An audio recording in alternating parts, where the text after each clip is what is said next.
भारत माता की, भारत माता की, भारत माता की।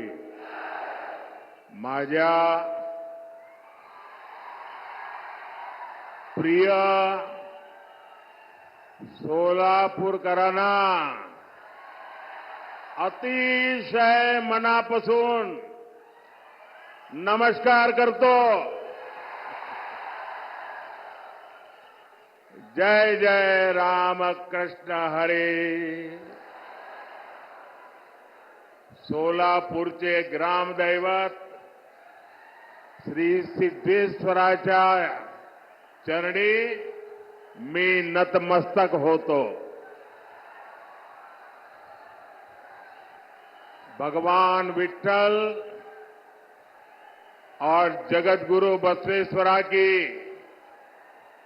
इस धरती का ये आशीर्वाद छत्रपति शिवाजी महाराज की धरती पर ये जन सैलाब, ये उत्साह साफ साफ बता रहा है। फिर एक बार, फिर एक बार, फिर एक बार। साथियों,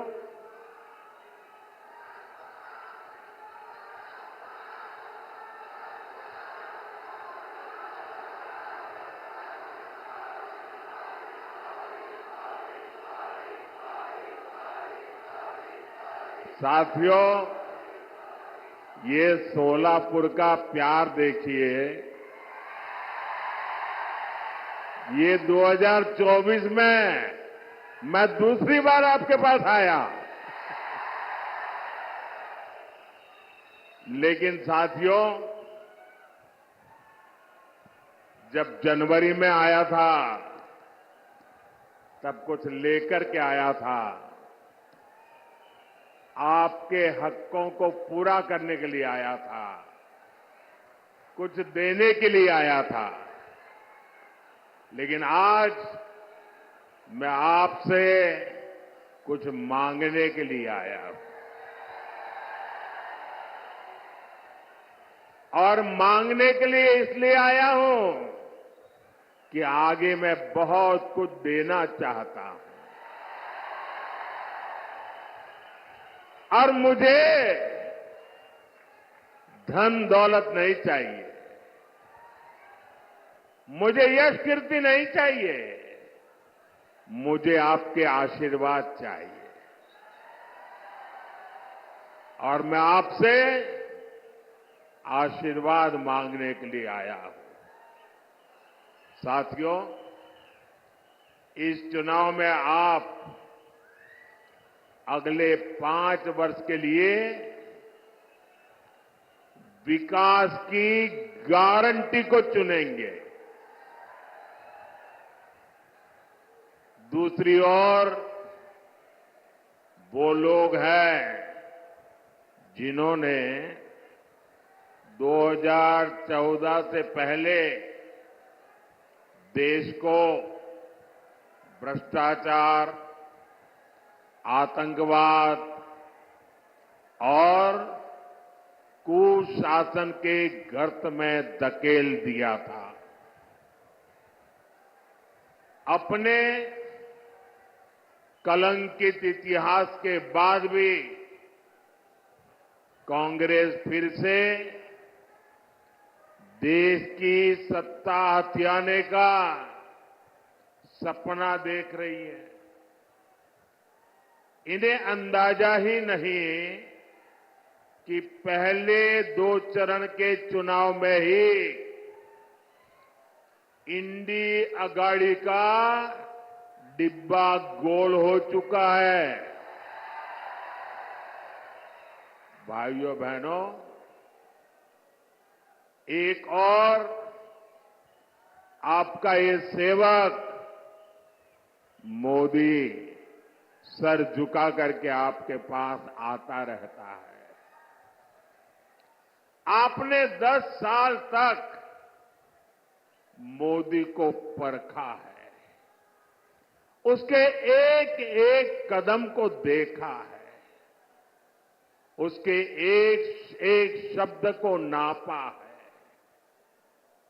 आप मोदी को भली भांति जानते हैं। दूसरी ओर इंडी अगाड़ी में नेता के नाम पर महायुद्ध चल रहा है। अब मुझे बताइए भाई, इतना बड़ा देश जिसका नाम तय नहीं है, जिसका चेहरा पता नहीं है, क्या इतना बड़ा देश उनके हाथ में आप दे सकते हैं क्या? कोई गलती से भी दे सकता है क्या? भाइयों बहनों, ये लोग इन दिनों सत्ता हथियाने के लिए देश तो बंटवारे करते ही रहे हैं। अब एक नया फॉर्मूला लाए हैं। ये फॉर्मूला लाए हैं 5 साल में 5 पीएम, हर वर्ष 1 पीएम। वो जितना खजाना लूटना है लूटेगा, फिर दूसरे साल दूसरा पीएम, फिर वो लूट करेगा, तीसरे साल तीसरा पीएम, चौथे साल चौथा पीएम, 5वें साल 5वां पीएम। क्यों भाई? और यहां नकली शिवसेना वाले क्या कहते हैं मालूम है? ये नकली शिवसेना वाले तो कह रहे हैं कि उनके यहां तो पार्टी में पीएम पद के लिए ढेर सारे लोग हैं। और उनके एक बड़बोले नेता ने तो कह दिया, हम 1 साल में 4 पीएम बनाए तो उसमें भी क्या जाता है? आप मुझे बताइए, 5 साल 5 पीएम जैसे फॉर्मूला से इतना बड़ा देश चल सकता है क्या? जरा मन से बताइए ना, मुझे पता चले। चल सकता है क्या? कभी भी उस दिशा में हम जा सकते हैं क्या? नहीं चल सकता ना। लेकिन उन्हें अब यही एक रास्ता बचा है सत्ता हथियाने का, क्योंकि उन्हें देश नहीं चलाना है, उन्हें आपके भविष्य की चिंता नहीं है, उन्हें तो मलाई खानी है, मलाई। भाइयों और बहनों, ये हमारा महाराष्ट्र सामाजिक न्याय की धरती है। इस धरती ने ज्योतिबा फुले, सावित्रीबाई फुले, बाबा साहब आंबेडकर के रूप में ऐसी महान संतानें दी हैं जिन्होंने समाज के सबसे कमजोर वर्गों को ताकत दी, प्रेरणा दी। आपने कांग्रेस के 60 साल का शासन भी देखा है और आपने मोदी के 10 साल का सेवा काल भी देखा है। पिछले 10 वर्षों में सामाजिक न्याय के लिए जितना काम हुआ, उतना आजादी के बाद इसके पहले कभी नहीं हुआ था। भाइयों और बहनों, कांग्रेस ने अपने 60 वर्षों में जो उनको सत्ता भोगने का अवसर मिला था, एससी, एसटी, ओबीसी वर्ग के हर हक को रोकने का निरंतर प्रयास किया। और उसके पीछे उनकी फिलॉसफी थी। उनकी फिलॉसफी ये थी कि इनको ऐसे ही रहने दो ताकि वो हमारे आश्रित रहे और जब चाहे तब हम उनसे जो वोट चाहिए वो लेते रहे। जानबूझ करके ऐसा किया। लेकिन मोदी का तो आपका दिल का नाता है, दिल का। और इसलिए 10 वर्षों में हमने सच्चे सामाजिक न्याय पर अभूतपूर्व बल दिया है। और मैंने एक बार कहा था सोलापुर में, मेरे यहां अहमदाबाद में जो मिल मजदूर थे उसमें हमारे पद्मशाली समाज के लोग बहुत थे। और कोई हफ्ता मेरे जीवन में ऐसा नहीं गया होगा कि मुझे किसी न किसी पद्मशाली परिवार ने भोजन न कराया हो। और एक प्रकार से मैं उनका नमक खा करके बड़ा हुआ हूं। और आज मैं जो गरीबों की सेवा कर रहा हूं ना, मैं उनका कर्ज चुका रहा हूं। हमने ओबीसी कमीशन को संवैधानिक दर्जा दिया। मेडिकल की परीक्षा में ओबीसी आरक्षण लागू किया। ये भाजपा है जिसने एससी एसटी के आरक्षण में जो पॉलिटिकल आरक्षण होता है वो हर 10 साल में बढ़ाना होता है। पहले अटल जी की सरकार को मौका मिला था, उन्होंने 10 साल बढ़ाया। फिर मोदी को मौका मिला, हमने भी 10 साल बढ़ाया। हमने किसी का भी हक छीने बिना, न दलित का हक छीना, न आदिवासी का हक छीना, न ओबीसी का हक छीना, लेकिन सामाजिक न्याय के उत्तम व्यवहार को लेते हुए हमने जो सामान्य वर्ग के गरीब लोग हैं, उन सामान्य वर्ग के गरीब लोगों को न्याय देने के लिए 10% आरक्षण उनको भी दिया। और देश में कोई आग नहीं लगी, पुतले नहीं जले। इतना ही नहीं, इस देश के सभी दलित नेताओं ने उसका भरपूर जो स्वागत किया। हमारा सामाजिक न्याय का तरीका समाज में विभेद पैदा करने का नहीं है, समाज को जोड़ने का है। आज देखिए, मेडिकल की, इंजीनियरिंग की पढ़ाई में हमने एक बड़ा क्रांतिकारी निर्णय किया है।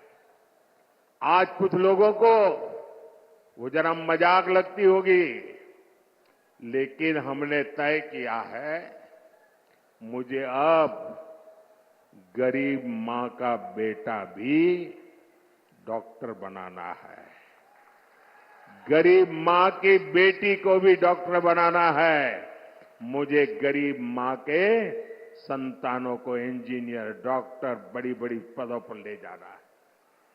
लेकिन क्या हर गरीब के नसीब में इंग्लिश मीडियम में पढ़ना संभव है क्या भाई? क्या हर बच्चा इंग्लिश मीडियम में पढ़ सकता है क्या? अगर वो मराठी मीडियम में पढ़ता है तो उसका गुनाह क्या है? ये ऐसे लोग सरकार चलाते थे। अगर आप मराठी मीडियम में पढ़ते हैं तो आपके लिए भविष्य के लिए ताले लगे जाते थे।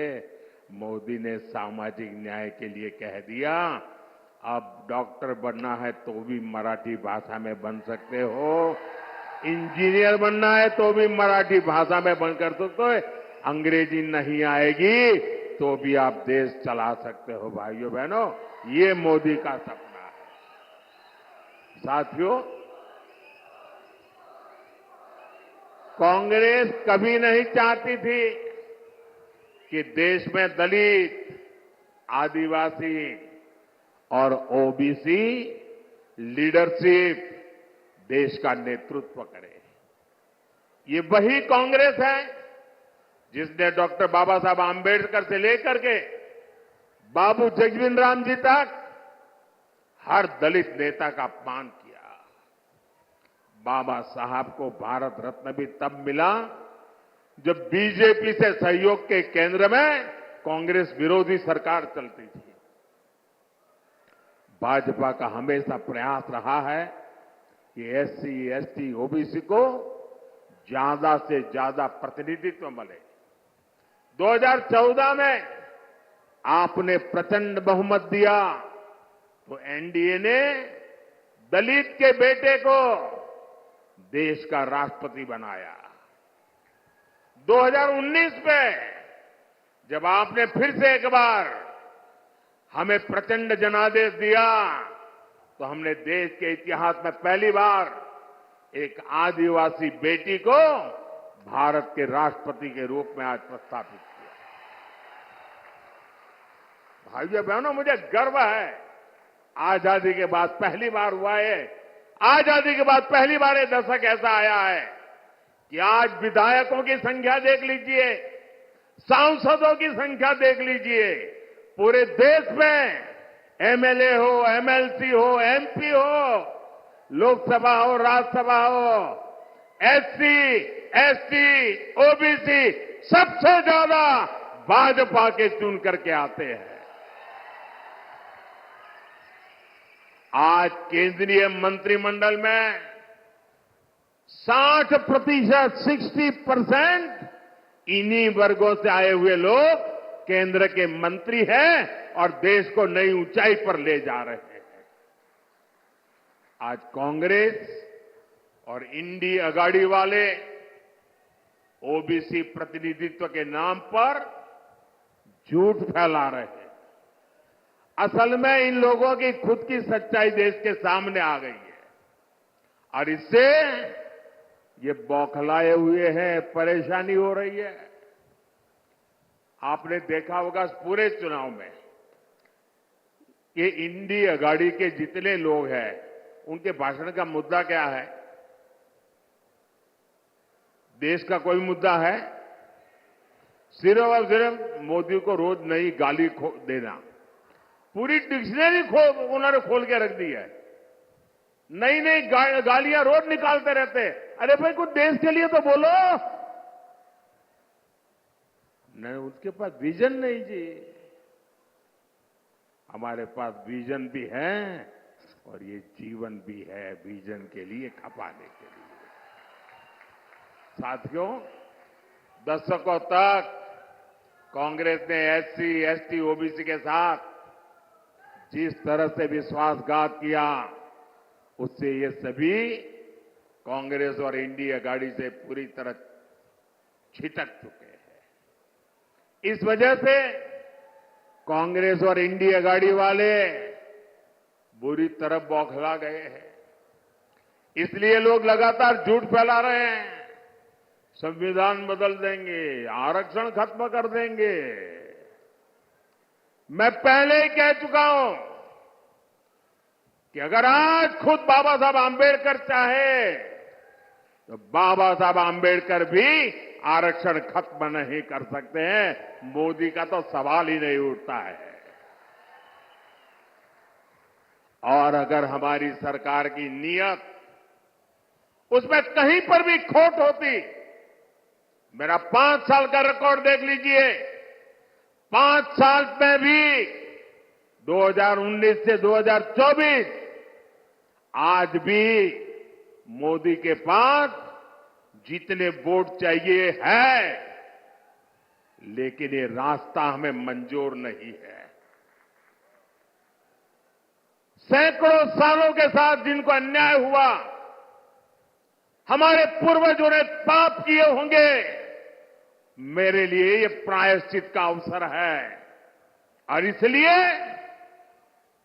आरक्षण को जितनी ताकत मैं दे सकता हूं, मैं देने के लिए कमिटेड हूं। मैं आज देश से अधिक सीटें इसलिए मांग रहा हूं ताकि कांग्रेस और इंडी गाड़ी के लोग, जब दलित उनके हाथ से निकल गए, आदिवासी उनके हाथ से निकल गए, ओबीसी उनके हाथ से निकल गए, ये बहुत बड़ी मात्रा में विजयी होकर के बीजेपी के साथ आते हैं, तब उन्होंने तय किया है और प्रयोग भी शुरू कर दिया है। एससी, एसटी, ओबीसी के आरक्षण में लूट मारने का, और वो माइनॉरिटी को देना चाहते हैं। भाइयों बहनों, मुझे इसलिए ताकत चाहिए कि मैं कांग्रेस के आपके खिलाफ जो षड्यंत्र है उसको देश में कहीं पर भी करने न दो। कर्नाटका में उन्होंने खेल खेला है। आरक्षण का बहुत बड़ा हिस्सा माइनॉरिटी को देने का खेल खेला है। ये मैं होने नहीं दूंगा, और इसलिए आपसे मैं आशीर्वाद मांगने आया हूं, मोदी को मजबूत करो।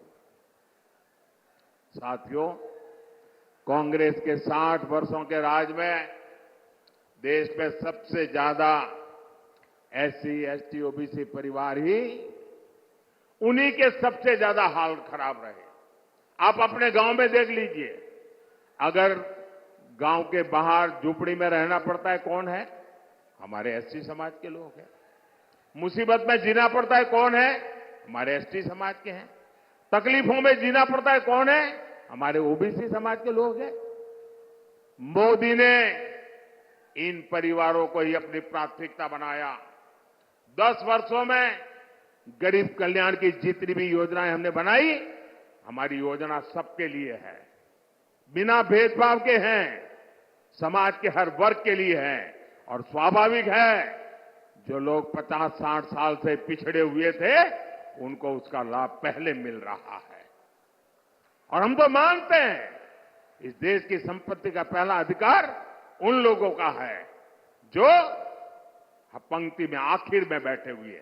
महात्मा गांधी भी यही कहते थे। मुफ्त राशन हो, मुफ्त इलाज हो, पक्के घर हो, शौचालय हो, बिजली हो, गैस हो, पानी हो, ये सब कुछ सबसे ज्यादा वंचित समाज को जरूरत थी, और वंचित समाज की वो आकांक्षाएं आजादी के इतने सालों के बाद आपका सेवक मोदी पूरी कर रहा है। भाई, वहां वो सज्जन तस्वीर लेके आए हैं, मैंने तस्वीर देख लिया। बैठिए, पीछे आप लोगों को परेशान कर रहे हैं। आपका मैं बहुत आभारी हूं, आपके प्यार के लिए, लेकिन औरों को परेशान मत करो भाई। एससी, एसटी, ओबीसी परिवारों को इन योजनाओं से जोड़ने के लिए हमारी सरकार घर घर पहुंची है, गांव गांव पहुंची है। साथियों, कांग्रेस ने 100 से ज्यादा देश के जिलों को ही पिछड़े घोषित करके उनको अपने हाल पर छोड़ दिया था। इन जिलों में सबसे ज्यादा एससी और एसटी परिवार के लोग रहते हैं। हमने उसको एक नया रूप दिया, नया मिशन लिया, और हमने उसको एस्पिरेशनल डिस्ट्रिक्ट बनाया, आकांक्षी जिला बनाया। और उसका मेरी ऑफिस से डेली मॉनिटरिंग होता है। परिणाम यह है कि गरीबों की भलाई के लिए की योजनाएं, एस्पिरेशनल डिस्ट्रिक्ट की योजनाएं, अब एस्पिरेशनल ब्लॉक की योजनाएं, डेली मॉनिटरिंग, हर चीज की जानकारी, उसका परिणाम यह है कि आज 10 साल के मोदी के कार्यकाल में इतने कम समय में देश में पहली बार 25 करोड़ गरीब गरीबी से बाहर निकले हैं भाइयों। और ज्यादातर इन्हीं जिलों से लोग हैं। और इसलिए मैं कहता हूं, जब नीयत सही होती है ना, तो नतीजे भी सही मिलते हैं।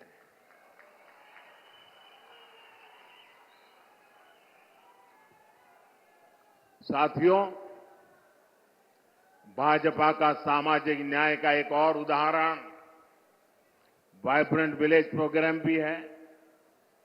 अगर मोदी की नजर कांग्रेस की तरह सिर्फ वोट बैंक पर होती, तो सीमा के जो गांव है, जिनको ये लोग आखिरी गांव कहते थे, मैं उनको सबसे पहले कहता हूं गांव।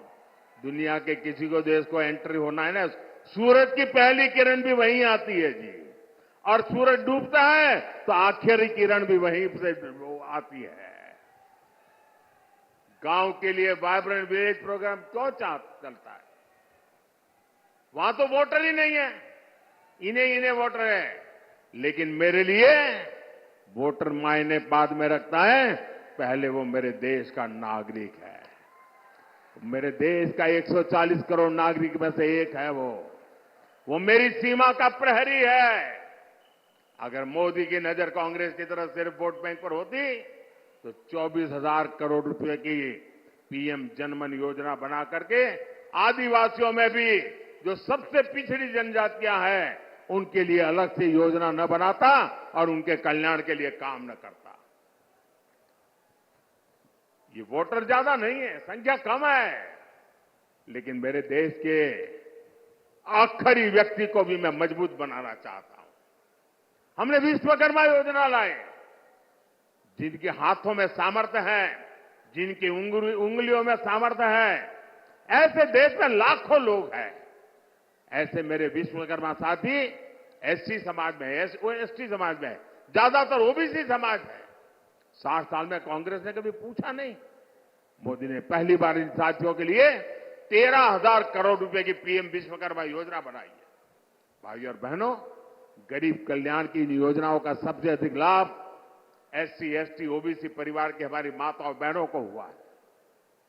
शौचालय के अभाव में, सैनिटरी पैड के अभाव में ज्यादातर हमारी बेटियां स्कूल छोड़ देती थी। अब मोदी ने यह समस्या दूर कर दी है। बिना गारंटी के मुद्रा लोन पाने वाले 50% से ज्यादा लाभार्थी एससी, एसटी, ओबीसी है। इनमें से 70% लोन हमारी माताओं बहनों को मिला है। ये जो हमारी खादी है ना, खादी स्वतंत्रता आंदोलन की निशानी है। और तो मैं तो कहता हूं, आजादी के पहले लोग कहते थे और आजादी के बाद क्या, तो मैं तो एक वाक्य में कहता हूं, पहले khadi for nation, now khadi for fashion. Congress ने तो उस खादी को भी बर्बाद कर दिया था। खादी के काम में भी बड़ी संख्या में हमारे यही समाज के लोग हैं जो अति वंचित लोग हैं। मोदी ने खादी को फिर से जीवंत कर दिया। साथियों, कांग्रेस ने तो बाबा साहब के संविधान को जम्मू कश्मीर में लागू नहीं होने दिया था। आर्टिकल 370 बनाकर कांग्रेस ने देश के संविधान का अपमान किया था। एनडीए सरकार ने, मोदी ने 370 हटाई तो सामाजिक न्याय का अधिकार जम्मू कश्मीर में हमारे जो लोग हैं उनको मिला। पहली बार उनको एससी, एसटी, ओबीसी और महिलाओं को वहां अधिकार मिला है, उनको आरक्षण मिला है।